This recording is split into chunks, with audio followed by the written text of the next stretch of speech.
అమ్మగారు ఈరోజు అన్నా క్యాంటీన్ 4 రోజు ఎలా అనిపిస్తుంది? ప్రజలకి అన్నా క్యాంటీన్ మంచిదే అంటారా? ఈ రూ. 5 భోజనం అనేది సక్సెస్సా? నాన్ సక్సెస్సా? అతి కడుపు పేద ప్రజలకి ఇది చాలా వరం లాంటిది. ఈ ఎవరు లేని వాళ్ళకి కూడా చాలా చాలా ఇదిగా ఉంటుంది.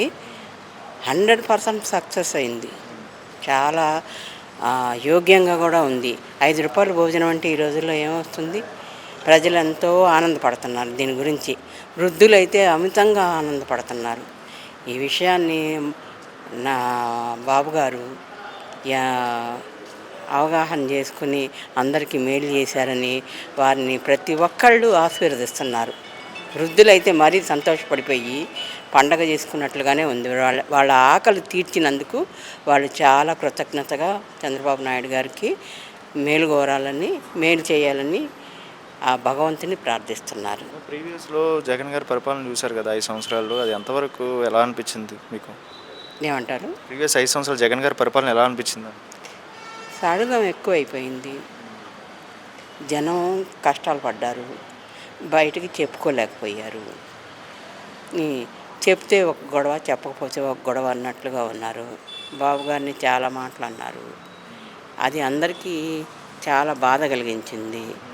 ఎవరైనా ఓపెన్గా చెప్పాలంటే భయపడి చాలా మటుకు ఇది చేశారు. చాలా ఇదిగా ఉంది. మరి బాగుంది.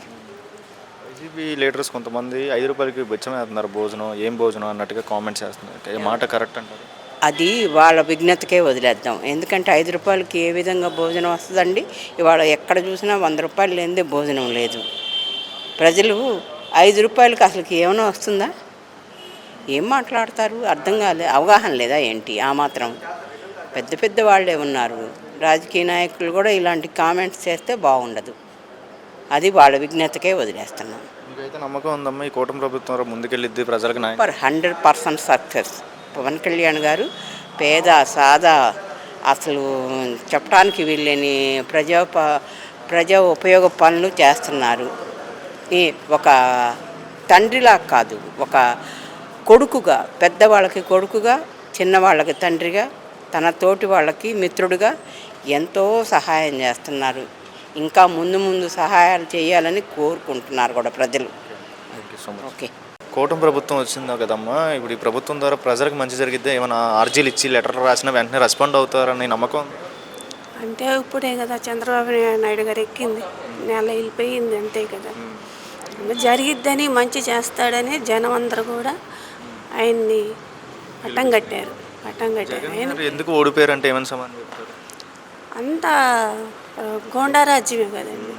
ఏమన్నా మంచి చేశాడు, ఏదన్నా నోరిప్పి మాట్లాడటానికి ఇది తప్పు అంటానికి లేదు కదా. అన్నామంటే వాళ్ళ ఇంటి మీదకి సాయంత్రానికి రౌడీలు రావడమే, కొట్టడమే, ఆడవాళ్ళని కూడా చూడకుండా కొట్టిన రోజులు ఉన్నాయి. ఇప్పుడు టీడీపీ అయినా, వైసీపీ అయినా, బీజేపీ అయినా, ఏ పార్టీ అయినా కులం మొత్తం భేదం లేకుండా చూస్తానన్నారు కదా జగన్ గారు. అలా కూడా జరుగుతున్నాయి. టీడీపీ ఉందండి, కులం ఉంది, కులం చూపించాడు, కులం తేడా చూపించాడు. తను మాకు జగను దేవుడు అన్నోళ్ళని బాగానే చూశాడు. అయ్యే ఇది కాదు, ఇది విమర్శ ఇచ్చిన వాళ్ళని కొట్టడం. నలుగురు గురించి ఆలోచించే వాళ్ళని పాయింట్ చేస్తున్నారు. మరి అమ్మ ఈరోజు ఆర్జీ ఇక్కడికి ఇచ్చినారు కదా, ఆర్జీ లెటర్లు ఇచ్చినారు. ప్రజలకు మంచి చేస్తారు నమ్మకం ఉందా? ఎవరో చెప్పారు ఇక్కడికి రమ్మని? ఫస్ట్ ఆఫ్ ఆల్ నమ్మకం ఉంది, మాకు ఎమ్మెల్యే గారు చెప్పారు. నజీర్ గారు లెటర్ రాసి ఇచ్చారు. ఇన్ని సంవత్సరాలు బట్టి తెలుగుదేశం, మేము ఎన్ని పార్టీలు మారినా కూడా మా వారు అసలు మారలేదు. మా కుటుంబం మొత్తం మేము తెలుగుదేశం. ఆ నమ్మకం మీద వచ్చి జరిగిద్దనే నమ్మకం. ఎక్కడి నుంచి వచ్చారమ్మా? ఇక్కడ గుంటూరు. సరే అమ్మ, థ్యాంక్స్.